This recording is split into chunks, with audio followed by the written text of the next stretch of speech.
Warning: this video contains scenes of graphic violence that may not be suitable for young children. Viewer discretion is advised. Well, hello everybody, my name is Ketzel and welcome to my video. Today I'm going to be talking about the recent animated film Mortal Kombat Legends: Scorpion's Revenge. This film is a non-theatrical straight-to-video film retelling the events of the first Mortal Kombat tournament, except this time it takes a greater look into Scorpion's character and what led to his iconic undead vengeful state.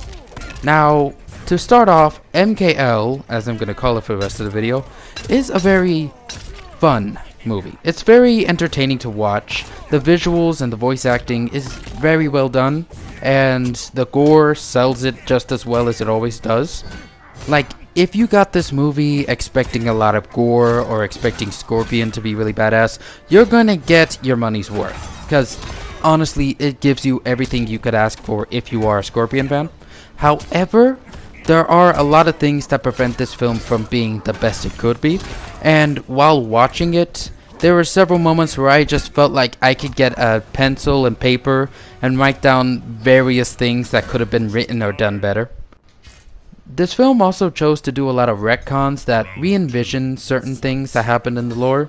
Like, they didn't change anything like, they didn't change a character's backstory or anything like that, but it was pretty obvious that they saw something that happened with the character and they were like, okay, we want that same thing to happen, but we want to do it differently. Now, the retcons are hit and miss for most of them. I know many people online weren't really happy with some of the retcons they chose to make, though one of the retcons I'm genuinely okay with is how the tournament is set up. Like, for the longest time, like even in the first MK movie and later on in MK9, the rules and the way the tournament runs is it's very unclear, right? However, in MKL, the tournament is reinvented in a few ways, where they chose to change a few things to make it clearer to understand and easier to follow, but not in a way that it was super simple. Like, it was pretty easy to understand what was going on. It explained how someone like Shang Tsung or Kano can fight against Earthrealmers, even though they themselves are from Earthrealm. So it's a bit clearer to understand. However, with every up there are always downs, and one of the biggest disappointments in this film is how poorly treated some of the characters in this film were. Now, I understand some of you guys are gonna say, well, yeah, Baraka and Reptile have always been jobbers, you can't expect them to be any more impressive than they always have been.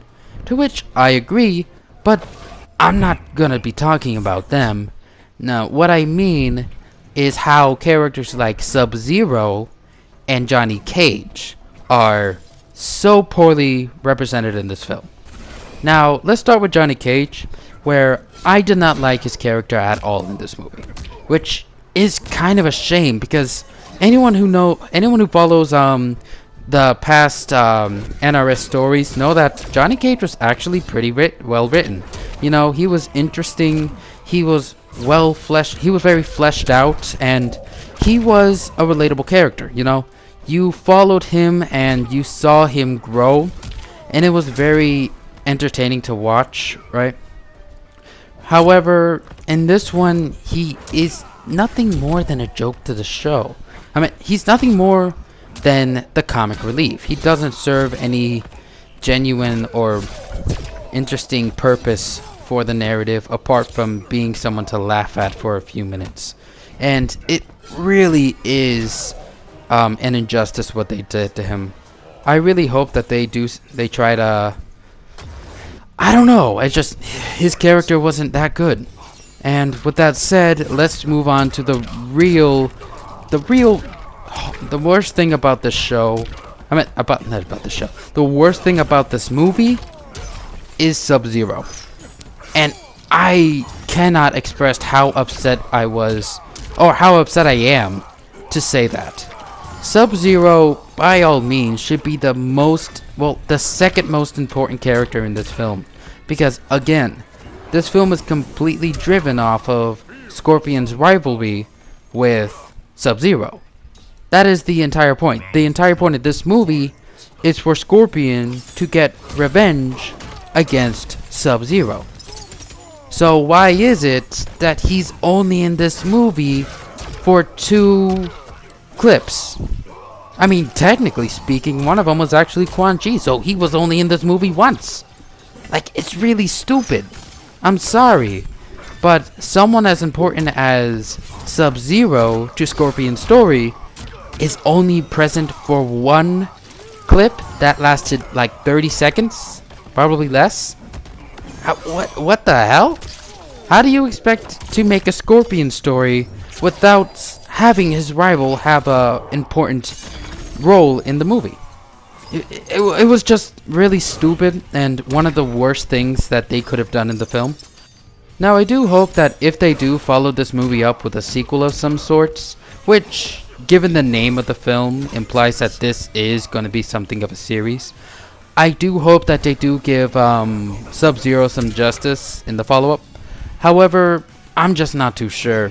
One of the worst things about it is the fact that, again, even if they do give SubZero justice, it'll be going to Kuai Liang, the younger SubZero, while older SubZero will just be treated as a joke.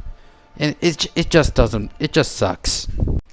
Now, some other characters were kind of weird with how they were written, but none were written as badly as SubZero or Johnny Cage. I mean, one could argue that Sonya's character was rather on the nose with the way she was written.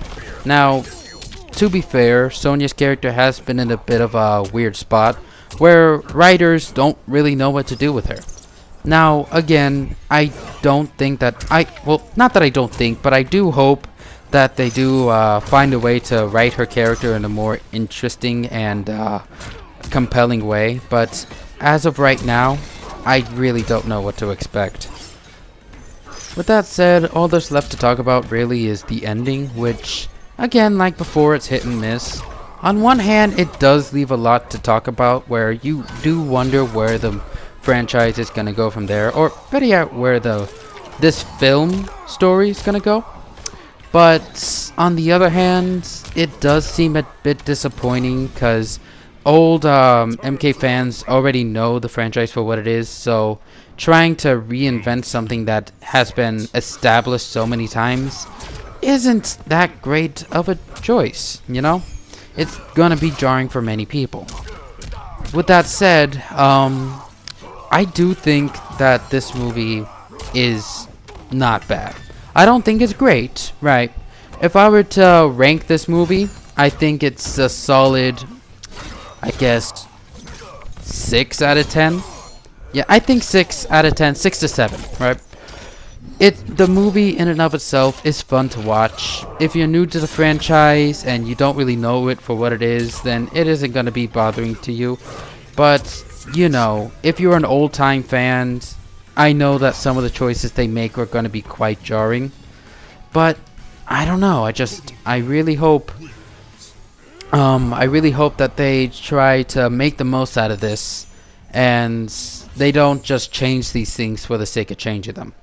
I really hope that we get an interesting story out of this new, I hope that we get a new story out of this, to put it simply. That's all I can really say about it. So, you know, if you like Mortal Kombat, you'll probably enjoy the film.